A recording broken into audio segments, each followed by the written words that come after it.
Picture this. You get a 15% raise at work. Your income jumps from $70,000 to $8,500 a year. You celebrate. You decide you finally deserve a better place to live, a bigger apartment, a better neighborhood. Maybe you buy your first home and stretch the budget just a little because the bank says you qualify. 3 months later, you have more money coming in than ever before, and you feel more financially stressed than you did at $70,000. This is not a coincidence. It has a name, being house poor.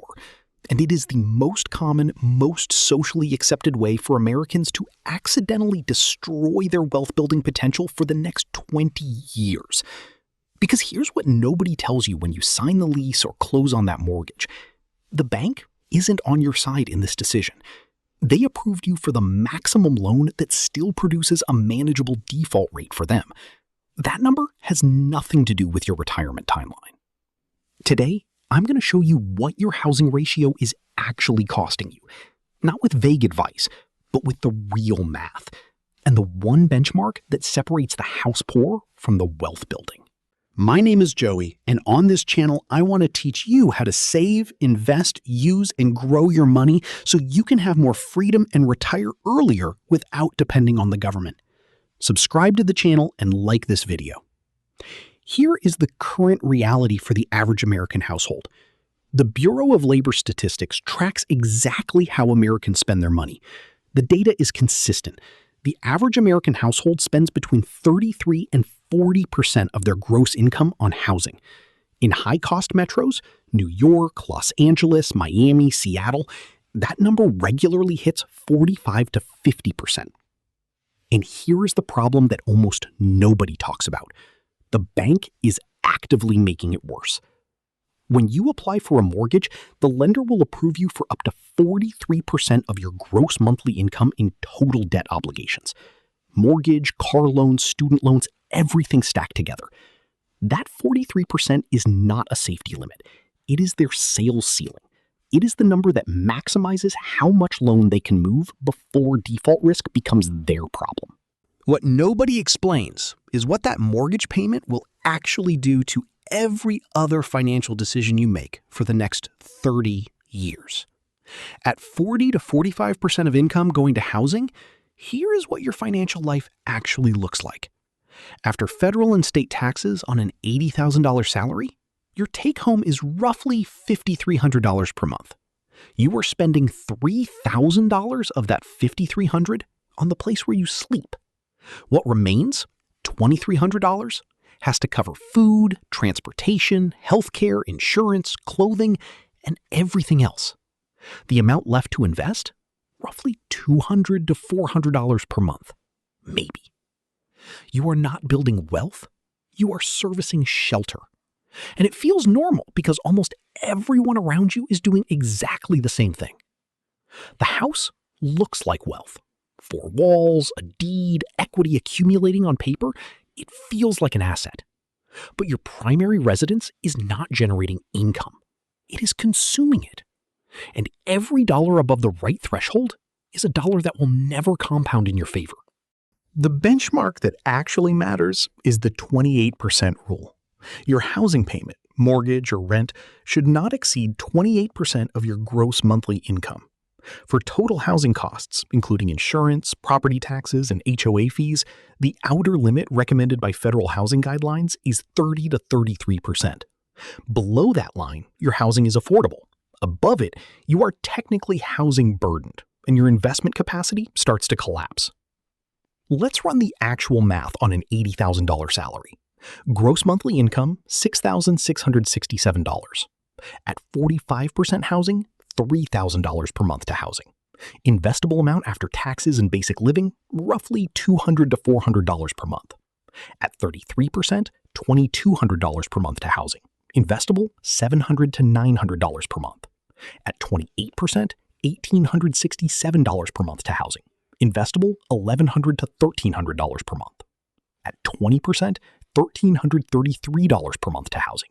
Investable, $1,600 to $1,900 per month. Now let's watch what those monthly investment amounts actually do over 20 years at a 7% annual return, the historical inflation-adjusted average of the S&P 500. $300 per month for 20 years, approximately $164,000. $800 per month for 20 years, approximately $437,000. $1,200 per month for 20 years, approximately $655,000. $1,700 per month for 20 years, approximately $928,000. The difference between a 45% housing ratio and a 28% housing ratio on the exact same $80,000 salary is roughly $500,000 in wealth over 20 years. $500,000. Not because you earned more, not because you picked better investments, because you chose a different number for your rent or mortgage. And that calculation does not even account for the true cost of homeownership beyond the mortgage. Maintenance alone averages 1% to 2% of home value per year. On a $350,000 home, that's $3,500 to $7,000 per year in repairs, replacements, and upkeep, before insurance, before property taxes, before HOA. When you add all of that in, the real housing cost of a modest American home is often 8 to 12%. The 28% rule was not invented to limit you. It was built to protect the part of your income that compounds. So why do so many financially intelligent people end up on the wrong side of this math? Because in America, the size of your house is a status signal. The neighborhood you live in tells people who you are.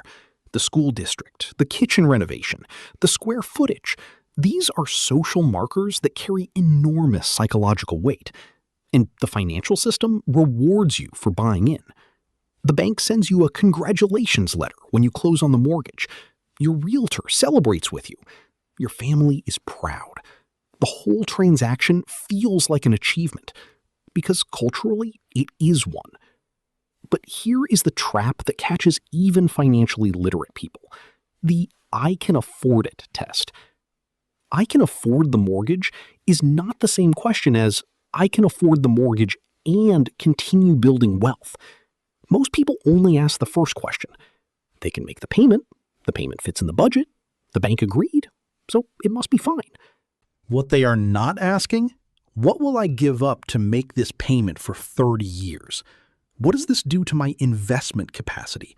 How does this one housing decision change my retirement timeline? This is what behavioral economists call the focusing illusion. When you make a major decision, you focus intensely on the thing in front of you, the house, the location, the kitchen, and dramatically underweight everything else: the 20-year compounding cost, the opportunity cost, the wealth trajectory. The house is vivid and concrete. The $500,000 wealth cap is invisible and abstract. The reframe that actually works: stop asking, what can I afford? Start asking, what housing cost preserves my investment capacity? That is a different number, and it is almost always smaller than what the bank approves. Add up everything: rent or mortgage payment, property taxes if you own, homeowners or renters insurance, HOA fees, your average monthly maintenance spend, a realistic number, not zero. Divide by your gross monthly income. Multiply by 100, that is your housing ratio. If you are renting and the number is above 35%, you are in financial danger zone territory. If you own and the number is above 33%, when you include all true costs, not just the mortgage, you are house poor, regardless of how much equity you have on paper. Step 2. Calculate what 28% looks like for your income. Take your gross monthly income and multiply by 0.28. That is your benchmark ceiling for housing. The difference between that number and what you are paying right now is your monthly wealth building gap.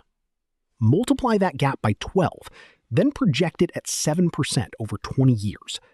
That number is the real price of your current housing decision. Step 3, close the gap. If you are renting above the benchmark, the most direct fix is negotiating your renewal, finding a lower cost unit when the lease ends, or splitting costs with a roommate. Every dollar you bring back under 28% goes directly to compounding. If you own above the benchmark, the reset is longer term, but it starts with clarity. Eliminate PMI as fast as possible. That alone drops your effective housing cost. Consider house hacking. Renting a room or a basement unit turns your housing cost from a drain into a partial income stream. Avoid the forever home upgrade until your income grows into the home you already have. For your next housing decision, run the 28% math before you fall in love with a listing. Calculate the full cost: mortgage, taxes, insurance, maintenance reserve. Divide by your income. If the number is above 28%, you are looking at a house that your bank will approve and your wealth trajectory will not. Your bank will never show you that calculation. Now you know how to run it yourself. The bank approved you for the maximum they can legally sell you. That number has nothing to do with your freedom timeline. Your housing ratio is one of the only costs in your financial life where one decision, made once, compounds for 10, 20, or 30 years. Get it right once, and every other financial goal gets easier. Get it wrong, and you are running uphill for a decade with no margin for anything else. Run your real housing ratio after this video. Not an estimate, the actual number including taxes, insurance, and a real maintenance budget. Then look at what 28% looks like for your income. The gap between those two numbers is the most important piece of financial information you have right now. Subscribe to the channel. Every week we break down the real math behind money, the numbers that tell you exactly where you stand and exactly what it takes to change it. Next video, how to build the automated investing system that captures the gap between what you spend on housing and what you should be investing without needing to think about it every month. I'll see you there.